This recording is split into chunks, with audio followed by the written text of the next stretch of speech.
Hi guys! So usapang Ursiflora po tayo for today's video kasi ang dami kong nare-receive na questions about Ursiflora. So itatry po nating sagutin yung mga common na tanong na nare-receive ko. Ang tanong, ano bang pinagkaiba nitong dalawa? Yung Ursiflora Gut Defense at saka Gut Restore. So dito muna tayo kay Gut Defense. Si Gut Defense po ay iniinom to prevent diarrhea, to protect your gut.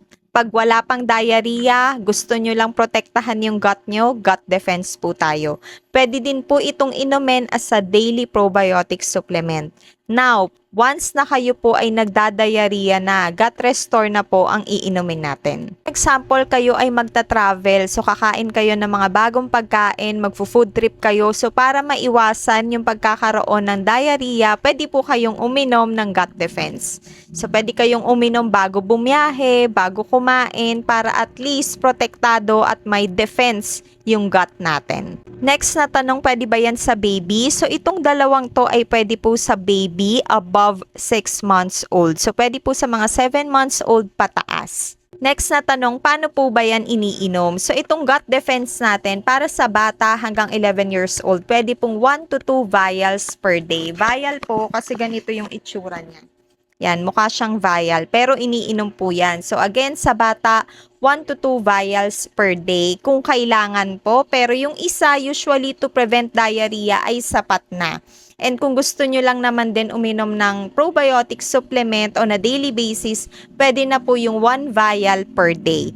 Pag adults po, pwede naman na 2 to 3 vials per day. Pero again, kung hindi naman kailangan na umabot ng 2 hanggang 3 vials yung inumin as a daily probiotic supplement lang to protect your gut, so pwede na po yung 1 vial.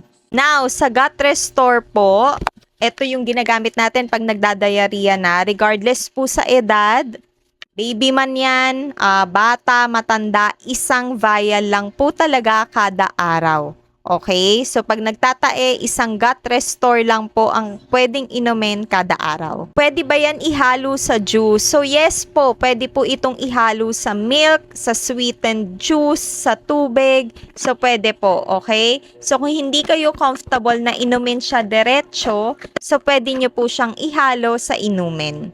Kailangan bang ilagay sa ref si Ursiflora? So, hindi naman po required kasi room temperature naman po siya, not exceeding 30 degrees Celsius. Paano ba yan iniinom bago kumain or pagkatapos kumain? So, depende po kung kailan nyo kailangan. Okay? So, pwede po siyang before meals or after meals. Hindi po siya masakit sa tiyan, gentle siya sa stomach, at hindi po nababawasan yung effect niya kahit inumin nyo siya before or after meals. Lastly, gusto ko lang pong